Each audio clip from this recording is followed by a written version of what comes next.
ये बात तो सत्य है कि जो इंसान इस धरती पर जन्म लेता है वह एक न एक दिन मर जाता है। मृत्यु को कोई जीत नहीं पाया, सिर्फ एक को छोड़कर, वह है यीशु मसीह जो मौत को हराकर जीवित स्वर्ग में गए। लेकिन आज हम इस वीडियो में देखेंगे कि एक मनुष्य की 3 बार मृत्यु कैसे होती है। सबसे पहले हम बात करेंगे शारीरिक मौत की। अय्यूब उसका 14 का 10 में लिखा है, परंतु मनुष्य मर जाता और पड़ा रहता है, जब उसका प्राण छूट गया तब वह कहाँ रहा। जब आदमी का प्राण शरीर से निकलता है तो आदमी मर जाता है। जब मनुष्य का प्राण निकलता है तो एक और बात होती है, आत्मा शरीर से अलग हो जाती है। शब्द उपदेशक उसका 12 का 7 में लिखा है, जब मिट्टी ज्यों की त्यों मिट्टी में मिल जाएगी और आत्मा परमेश्वर के पास जिसने उसे दिया लौट जाएगी। जब आत्मा शरीर से अलग हो जाती है तो शरीर मिट्टी हो जाता है और उससे मिट्टी में दफना दिया जाता है, क्योंकि शरीर मिट्टी से ही निकाला गया है, और आत्मा परमेश्वर के पास चली जाती है। नंबर 2 पर हम बात करेंगे आत्मिक मौत की। जब एक इंसान पाप करता है तो वह परमेश्वर से अलग हो जाता है। पहला तिमोथियुस उसका 5 का 6 में लिखा है, पर जो भोग विलास में पड़ गई वह जीते जी मर गई है। दोस्तों, जो पाप करते हैं वह शरीर में तो जिंदा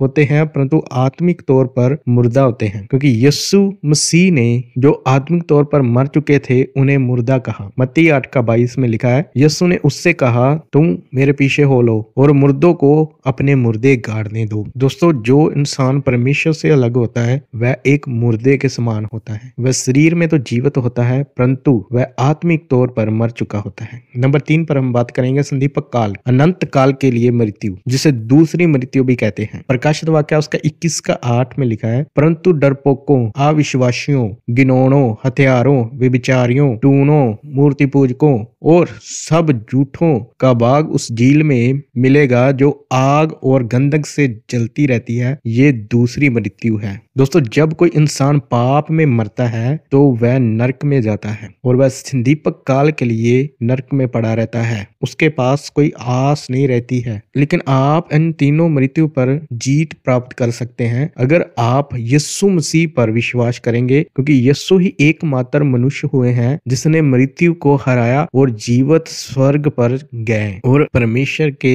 दाहिने हाथ में बैठे हैं। क्योंकि परमेश्वर ने जगत से ऐसा प्रेम रखा कि उसने अपना इकलौता पुत्र दे दिया, ताकि जो कोई उस पर विश्वास करे वह नाश ना हो परंतु अनंत जीवन पाए। दोस्तों, अगर आप यीशु मसीह पर विश्वास करेंगे तो अनंत जीवन आपका है।